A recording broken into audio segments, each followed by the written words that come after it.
Titanic Talk with Nelson Aspen and Alexandra Boyd. Here we feature stories from the independent documentary Ship of Dreams Titanic Movie Diaries and everything else to do with the iconic ship. From James Cameron's epic groundbreaking movie to the history and legacy of Titanic herself. Join us and our special guests as we continue the 25th anniversary celebrations of Titanic. This is your first-class ticket to everything aboard the Ship of Dreams. I'm Nelson Aspen, and this is Titanic Talk with my co-host Alexandra Boyd, and I decided to dress up today because we have a very esteemed guest. Pablo Ohana is an award-winning multi-hyphenate, and he also is quite well known in political circles as well. There's nothing he can't do. But most importantly, to us anyway, is he has a passion for Titanic. And that's why he's our special guest today on Titanic Talk. And it was Alexandra who discovered him first for us as a guest. Alexandra, give us the lead in on why Pablo is so special. Well, no prizes for guessing how we met, which was, the proverbial Instagram. And we were putting stuff out there about the documentary, and Pablo was being very supportive and sharing and liking and all this kind of stuff. I thought, who is this person? Who is he? I have to start engaging with him properly. And, we just, like all of our Titaniacs, the people who just love to engage and talk about the ship, about the film, about the films that have been made about the ship. We've just struck up a conversation, and I thought because of his intense and deep and wide knowledge of the ship, but also tell us, Pablo, first of all, you moved to Belfast to work at the Belfast Museum, which I know many of our listeners will have visited, but you've been quite a big player over there. Tell us a bit about how that all came about. Yeah, well, thank you for having me, and I feel dreadfully underdressed now compared to you. With most people are just listening to this, unless they're on YouTube. They're just listening. Don't worry. Yeah. Right. Okay. So I was really into Titanic. Actually, how the Titanic thing came around for me was that me and my friend, who were terrible together, were at a sort of New Year's Eve party, and my friend's mum was like, I just can't deal with you guys anymore, and she just shoved us in front of the TV. This was Millennium New Year's Eve, and it happened to be just the scene where the ship is about to split into two in James Cameron's Titanic, and it was obviously had a huge impact on me. So I really got into the film, and I started to kind of research a little bit more about it. I was speaking with my family. I was only 6 at the time, so I was still quite young. And some strange sort of coincidences came around. So, for example, my birthday is the 14th of April. We discovered, obviously, the same day the Titanic hit the iceberg. Then my brother at dinner one time was like, I've just calculated that your 18th birthday will be 100 years to the day that Titanic. Yeah, it's like all these kind of like strange things started to happen. And so I got a lot into kind of history of the ship and all this sort of stuff. And obviously 2012 was the centenary, and I went to Titanic Belfast as a visitor. I was just really excited to go and see it. So they advise on their website around sort of 2 to 3 hours to visit. It came to closing time, and one of the staff came up to him and was like, okay, we're just going to give you a pass and you can come back tomorrow. And I'd been there from when they opened until when they closed, which was I think it was something like 8 or 9 to sort of 6-ish. So I was there for 2 full days going around that place. So when I saw them hiring, I thought, you know what, like I've just got to give this a go. So I did. I applied. I got the job, and I moved over there, and it must have been actually one of the competition, Pablo. I mean, when I think somebody whose dream job, a Titaniac's dream job, would be to be walking around those rooms every day as a job. Must have been pretty. There must have been a lot of competition. I mean, were you aware of that? Well, not just with Titanic people, but actually in Northern Ireland in particular. So Titanic Belfast opening was a huge deal in Northern Ireland, because actually until Titanic Belfast opened, the they didn't really talk about Titanic in Northern Ireland. It was quite a kind of, it's a bit of a taboo subject. And in fact, when Titanic Belfast was being sort of proposed and designed and sort of put together, there was a lot of kind of hesitancy from people in Belfast, and a lot of people were not sure it's going to work. They didn't think they could pull in the numbers. And obviously Northern Ireland has its own quite kind of difficult history, which plays a big part in whether people go and visit and how safe people feel and things like that. And so they didn't really have anything about Titanic. They sort of pretended it didn't really happen, which is extraordinary when you think that the brand of Titanic is one of the most sort of financially successful brands in the world. You know, in so many ways, it saved Belfast in so many ways now. Yeah. And the museum. But prior to that, there must be families and descendants of riveters and boat builders. Well, I think they can't I think that played a big part in Titanic Belfast, kind of the sort of hesitancy around Titanic in Belfast, because they pretty much everybody in Belfast knew someone who'd worked on it or sailed on it or whatever. And at the time, Harland and Wolff, which obviously built Titanic, was the biggest employment. They employed tens of thousands of people. I think in its peak, it was nearly 20,000. So you're talking about basically the entirety of Belfast. If you lived in Belfast, you worked for Harland and Wolff.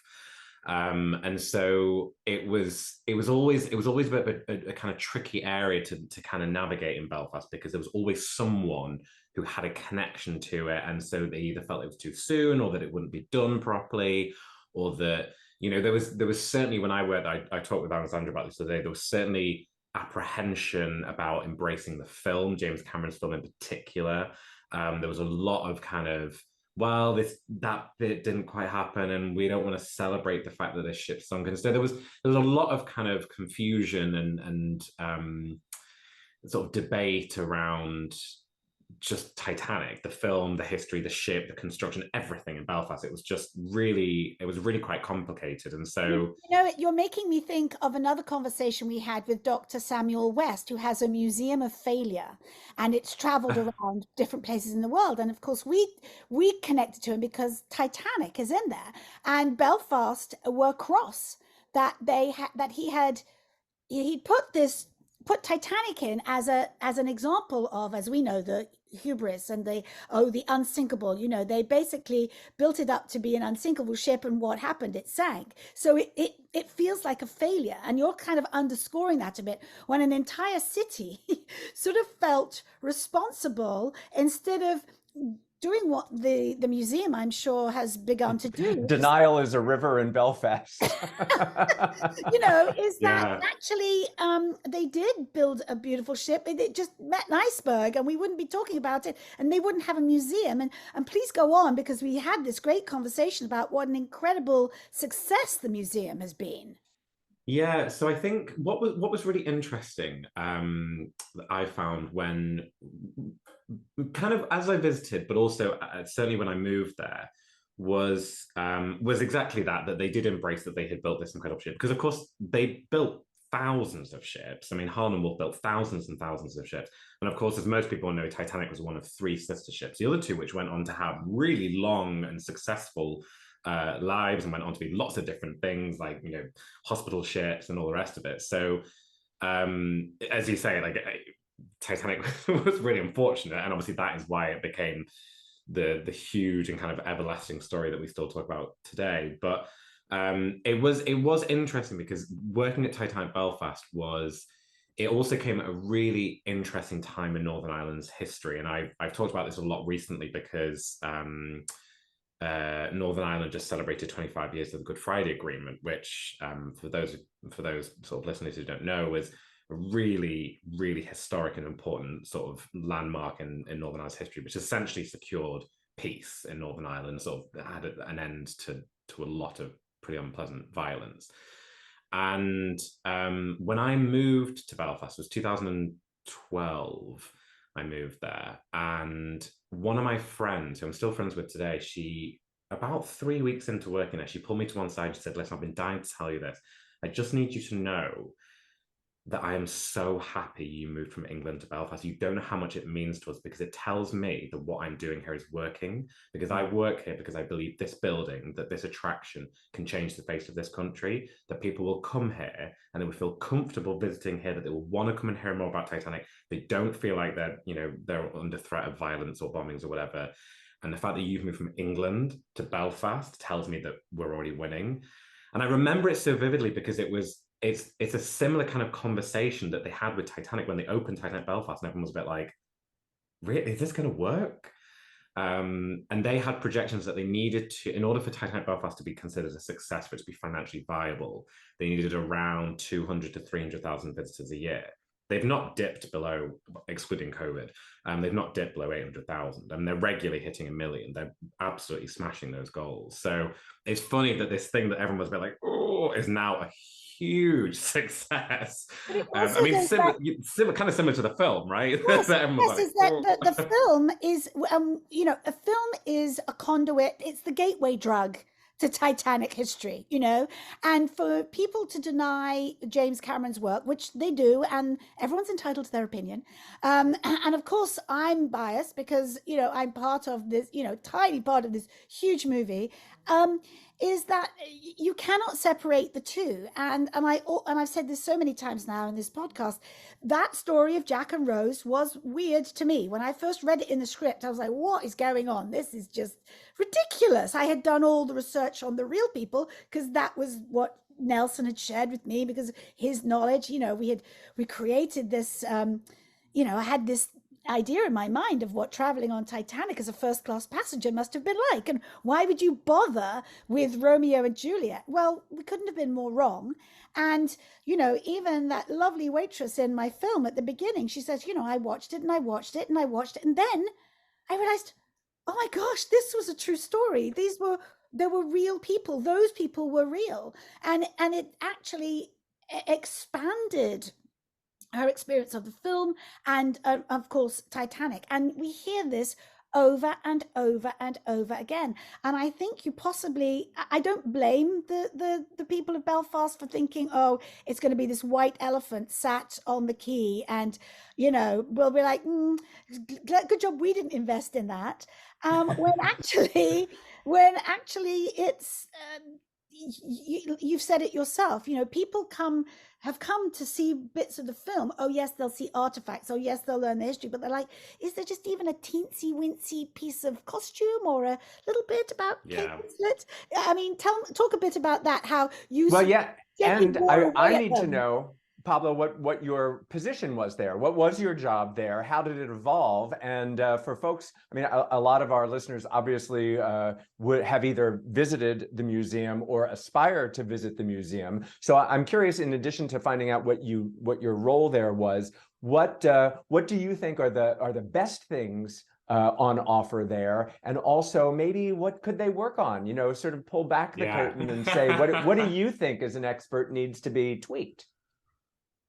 They are really good questions, actually, because I talk about this so much with my friends. I just went back recently, so I go back to Belfast every year for my birthday, which April 14th. Titanic. It's a little bit of an odd time as you go back to Belfast and you're like, yay, it's my birthday, but also awkward because they're like holding like ceremonies to like mark 1,500 people dying. So yeah, I know, awkward. So Titanic Belfast, lots of people have been there, I'm sure, but has the claim of the world's largest Titanic visitor experience. I know that there's two in America that also claim that, but if I'm led to believe by facts, it is apparently the one in Belfast that is the largest. But also, actually, more significantly, is the most authentic. It's there. It's built literally where Titanic was built. So you can stand in the center of Titanic Belfast and you can look out to where she was built. You can look to your right and see where she was designed. You can look forwards to see where she was launched, and then goes off to the dry dock. And so it definitely, you have a much richer and fuller experience in Titanic Belfast for sure. But it's interesting because we're just talking there about the kind of tricky kind of history that Belfast had with Titanic and shipbuilding, and that so the way that Titanic Belfast is structured is you actually go through quite a bit of history around Belfast, its kind of history with shipbuilding, and kind of what made that city and that country so uniquely placed to build these ships. And So you go through a lot. You go through essentially 10 galleries across 4 floors. And you go all the way from the kind of the very beginning of Belfast and its kind of industries back then, which would have been kind of linen and tobacco and shipbuilding, things like that, all the way through to kind of the design of even the gantry. So a lot of people go straight through to kind of design or construction of Titanic, but before they built Titanic, they had to build something to build Titanic because they'd never built anything so big. So, and you can still go out to where the gantry would have been, and they have remains of that structure. So you go through that whole kind of experience of, you know, before we even think about building a ship, we need to build something in order to facilitate that. So you go through all of that history. You get to see all the kind of the original plans that were there, which are really amazing. You go through all the design and the construction of Titanic, of course, the launch and the maiden voyage and all sorts of stuff. And so you get a complete kind of story of Titanic, which I think, from my experience, is quite unusual. Actually, most of the places kind of go straight into the design, or even just straight into the kind of the maiden voyage, and you miss a lot of actually how Titanic came about, because it did, you know, there was quite a lot that had to come together in order for that ship to be built. And of course, it goes through all of the sinking and the kind of legacy that it has. But So I think what so. In was answer your job, to though? What when you were so there, you weren't just a ticket tearer. That sounds to me no, like so I did lots of involved different there. things. So I was like a tour guide. So Titanic Belfast is technically self-guided. So you work your way around kind of in your own time, and as I said, you can spend 2 days there. But you have staff in different areas, so staff will explain certain things. So at one point you go up this gantry, so they have like a replica of what the gantry would be like, and it's only a third. So you get to the top, and then the staff to be like, okay, now look down and imagine this being 3 times higher. This is where you would be, and this is the kind of environment that these people were working in, and the workers and the kind of deaths that occurred building Titanic. People were really shocked at how many people died on Titanic, and actually had like one of the best health and safety records in the world. But so I was doing a little bit of that. I also did one of my most exciting jobs there actually was doing essentially like gallery refreshes, where you basically get to go around and pretend you're a visitor and be like, okay, what can be improved, like what would be better. We did lots of events, so I got to work on events with actually Robert Ballard. That was obviously amazing. He came. He's a really good friend of Titanic Belfast. So I got to do lots of different things. Actually, I got to help a little bit with marketing, which is actually what led me into my job now. So yeah, Talk a little bit just about this nudging you did about the movie, because now you don't work there. You could probably yeah reveal a little bit more than you Definitely. would have done if you still had a job and needed to keep it. Yes, yeah, I can definitely do that. I will do that. Actually, I've just remembered. So, Nelson asked me what my favorite thing about Titanic. So, I think my favorite thing about Titanic Belfast, which I've never seen anywhere else, is one of the last galleries. I hope this is not ruining it. I don't think it is, because they promote it, but they have this huge glass floor, and so you go down these stairs and you step onto this glass floor, and beneath you goes basically Titanic's wreck. But they went down and they took millions, because obviously Titanic is so dark. So to get a well-lit picture of Titanic, you have to be super zoomed in, super close to the wreck. So they took millions and millions and millions of pictures of every inch of the wreck, including the half-mile gap that lies between the 2 pieces. And then they stitched them together. And so you can stand on the glass floor and the wreck of Titanic will go right beneath you. And it's so it was one of my favorite places to work, because it's so fascinating to be able just even imagining but that, it's really I've got tears and chills imagining. But it's really fascinating to be there, because you can once you know it. So obviously when you work there, you know every inch of that gallery so well, and so you can point out, you know, this is where this would have been and this is where that would have been. What's really interesting for those who don't know is how different the condition of the 2 pieces are, because the stern is completely wrecked, but the bow is actually, considering what happened, in pretty good condition. And so you can really see that by the 2 pieces, and so you can explain to visitors, and they were always just amazed at how, you know, you could really clearly see the bow, and you could really clearly see where the staircase would have been and the funnels would have been, and where the lifeboats would have been launched, and all that sort of stuff. And then you get to the stern and you're basically like, okay, so this is a stern, and this is all we can see, like, because it's so destroyed from the sinking. So it's that, I think that was my favorite bit. And they've just literally 4 weeks ago, they spent about £4.5 million refreshing some of the galleries. And the gallery just before that now incorporates this glass floor, and it is stunning. I will not ruin this bit because someone told me not to ruin it for, someone didn't want to ruin it for me. And it is true. If you go there, they have this new gallery where you get this basically like 360 audio visual experience. And it's, if you're a Titanic fan, it's actually it's quite something actually. Wow. But I won't ruin it.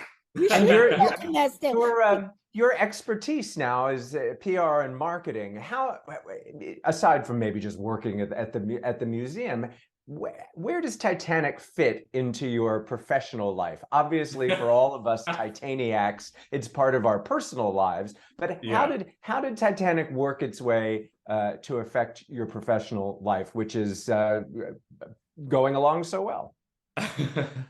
I'm just taking it day by day. Yeah, I think the thing that has always fascinated me about Titanic, and Alexandra touched on it a second ago, which was kind of the nudging that I was trying to do at Titanic Belfast about the film.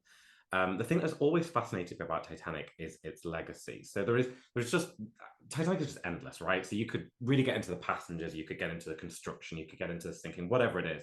For me, what I have found just endlessly fascinating is that it never goes away, ever. I mean, even now in the UK, there's like 3 touring exhibitions in addition to the one in Belfast, Liverpool, Southampton. You've got ones in Cove and Cove Queenstown and Sherbrooke. Like, they're everywhere. And it's the impact that Titanic has had in cinema, not just James Cameron's film, which is obviously massive, but there were also lots of other really big films. You obviously have the 1953 version, and the impact that Titanic had on kind of media, and then the impact that James Cameron's film had on Titanic was this kind of like weird like thing where they just sort of fed each other to the point where they just like, they're so huge now that you almost can't imagine a world without either of them. The idea that you don't have James Cameron's Titanic being re-released in cinemas every 10 years, which I'm very grateful for, by the record, but is, to me, so interesting. And so around that, all the kind of marketing things. So as you know, as you see, I've got the posters there, and what you can't see is on the other side, I've got the other 2. So I have all the posters that they've ever released, because I find that the kind of the marketing side of it so fascinating that you can, for example, just recently, as almost everyone will know, they re-released it for its 25th anniversary, and it's still raked in $70 million. And you're talking about a film that was made 25 years ago that pulled in, you know, $1.9 billion in 97, 98, another $350 million in 2012, and then another $70 million in 2023. Like, it's, and you're the PR guy. Like, you're a professional PR expert. And as I recall, like, we were keenly aware that the re-release was coming, but I didn't see a ton of advertisement for it, and yet it still performed well. So Nelson, the ones who know, seek it out and find it. Yes, but and what is exactly happening with our documentary, because it's such a great companion piece to that. Yeah, I mean, but I'm just curious as to what Pablo thinks is the magic, why it keeps coming back. You know, it's not just for the rabid fans like us. Yeah, so it's so fascinating you say that, because I also felt almost quite let down by the lack of marketing from Paramount in 20th Century this time, because actually in 2012 they did a pretty good job. Actually, they pushed it pretty hard, and they got the results of that. I mean, most films would die to have 350 million at the box office, let alone a film that was on its second release. So they did a really good job in 2012 of pushing it, almost as a new release, right? So they did all the teaser stuff before they did the pre-release stuff. So you get the kind of coming soon, you know, mark the date kind of stuff before you get the, okay, here's the release date, go and buy your tickets, like queue up and all the rest of it. And they were rewarded, as I say, with a huge box office return. What was interesting this time is that it felt very kind of last minute. It felt very kind of haphazard. They only had, so as I say, behind me, there's the 2 kind of, there's this one and this one, which are the original ones. There's the 3rd one from when they won the Oscars, which is down there, you can't see. Then they did 2 in 2012. They did 2 posters in 2012, a coming soon one, and then a release day one. But for 2023, they only had 1. And this was the same with a lot of their marketing. So there was kind of 1 trailer, there was kind of 1 main feature. There was they didn't seem to push it very hard. And I was quite surprised, because as I say, is a film that just continues to just pull in audiences. And you think that was COVID, maybe just a post-COVID kind of thing? Yeah, I don't know. I mean, for sure, cinema attendance has changed so dramatically, not just from 97 and 98, but from 2012. The way people consume media and films has changed really dramatically, even in the sort of last 10 or 15 years. So it is very, very possible that, not only were they were struggling to find a window, so they were kind of stuck between, they had Avatar and things coming out just before it, but they also had Ant-Man, which I haven't seen, but it was kind of like a big sort of superhero film, and it pulled in quite a bit of money. And that was released a week after Titanic. So Titanic essentially this year only had about a 1 week window in most kind of countries. So certainly UK and US, you only had about a 1 week window to really, really push it. Whereas in 2012, they dominated. I mean, they hit number one again in 2012. So it was also the height of 3D and 2K. It was a remastered, all of that stuff, and now 3D. Well, of course, there's a centenary as well. So you had the 100-year anniversary, which obviously was a big thing and was in the news a lot. But there is definitely something. I think ultimately there is the kind of nostalgia of the film, but I think for me, what makes the film so timeless is that everything came together so perfectly that it wasn't just one or two things. It wasn't just Kate and Leo. It wasn't just the story and all the rest of it. But actually, for me, the most impressive thing is you go and see that film, and anyone that saw it in the cinema this February will say the same thing. And everyone I've heard it a million times, and I've said it a million times. It looks like it was shot yesterday. It is astonishing how well that film has held up, and I think that is part of its kind of ability to remain a film that people don't watch and think, "Ooh, that looks a bit crunchy." We all wish we still looked like we did 25 years ago. Yeah, I'm sure there's definitely some people that think that. But you're right. You're right. I say that all the time about films like Gone with the Wind, The Wizard of Oz, those classic films that don't seem, you can't tell what year they're made, because they're timeless. There's a quality, especially when you look at like old-fashioned movie stars or even like 70s or 80s style movie stars. You're absolutely right. You've hit the nail on the head. There is a timeless quality to that. They also, in my opinion, and I'm obviously incredibly biased, but I am also not sure that they make films like that anymore. And it's really funny the number of times people go, "Oh, so James Cameron must be your favorite director." And I think, no. Actually, I don't like any of his other films. I don't like Avatar. I don't like Aliens. I don't like T2. I don't like any of that stuff. The only other film that I like that he was vaguely involved in was Sanctum, which he like executive produced, which probably meant that he just turned up twice during shooting or something. I actually don't like any of his other films. I just think that on that occasion, he decided to make a proper Hollywood old school like classic film where he did just churn out 1,000. And he was into it. I mean, he's a Titaniac. At the end of the day, James Cameron is a Titanic. He's a Titanic nerd like the rest of us. So I don't know. Is there another film besides Titanic that you're as passionate about? No. Certainly not the one that I would have seen. So I saw it in 2012. I saw it 14 times in the cinema. In 2017, they released it for one day only in the UK, and I saw it then. And then just in this release this year, I saw it 11 times. So certainly, there's no film that I would have seen. If you do have to get up and go to the restroom, what scene do you wait for to get up and go? Now this is my. That's a good question. I think everybody that's listening to this podcast needs to answer that question. So At what point I can tell you. So I'm very excited that you asked this question because I am very proud of. It's very funny. So when my parents are asked like what I'm doing, they like to list off all like famous politicians I've worked with. My greatest claim to fame is that I have never, ever needed to walk out of Titanic. Because I time it to a T. So I stop drinking about an hour, 40 minutes before the film starts. Not the trailers, before the film starts. So when I was taking my friends, I was going back to Titanic this year with 7 different people, and they were like, "Oh, what if I need the toilet?" I said, "Listen, the film starts at 7 o'clock. You stop drinking at 6:35. By the time the trailer starts, you're good. You can start drinking from roughly when they hit the iceberg, and then you're fine. So you just need to survive maybe about an hour and a half with no drink." And at what percentage of the time do you stick around for the whole closing credits? I do mostly, actually. I mean, it very much depends on who I'm with, because sometimes my friends are not so into that kind of stuff. But I mean, I definitely, for the first time, I was like that. In fact, actually, the first time I saw it in this re-release just gone. So whenever I know they're re-releasing Titanic, so in 2012 I did this, and this year I did this, is that I go on like a Titanic ban, and I'm like, okay, I'm not watching it. Don't engage with it, because you want to see it as fresh as possible in the cinema. So in 2012, they announced they were converting it to 3D in like 2009, I think it was. So for like 3 or 4 years, I had to like nothing. I would switch it off on TV. I put the DVDs away. I was like, no. When you see it in the cinema, you want to see it as close to the first time as possible. So when the idents came up, like the 20th Century Fox logo, I started crying.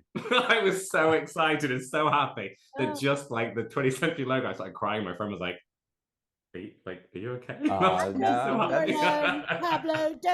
One of the things that one of the early screenings of my documentary was a Titanic fan who finished the documentary in floods of tears, sobbing, and her husband was like, "What's the matter?" She said, "I'm not alone. I'm not alone." I felt heard. I have felt so unheard, because this film, for whatever reason, has gripped her. And you've explained it so beautifully in the way it affects you in actually a very positive way. Just because you're crying, it's emotion. It's not sadness or, a breakdown. It's just what the movies do for us. And that was one of the greatest compliments to me, is that I just wanted to highlight people whose creativity has been ignited by this story and by this particular film. But the ripple effect is that she felt LA Beatles. She has the Unsinkable podcast. She said she felt heard, and wow. I think I still love to hear these stories. It is really interesting, that idea, actually, because I remember I went through a phase when I was at college, and I was doing my A levels, and I did film studies A level, and I remember my teacher saying, choose whatever film you want, and we're going to analyze this, that, the other. And I refused to choose Titanic, because I went through a very minor phase where I was like, okay, I've got to get over this. Like, it's not as great as I think it is. And so he was like, just choose Titanic. Like, you love Titanic. I was like, no. And I refused to choose. You were in the Titanic closet.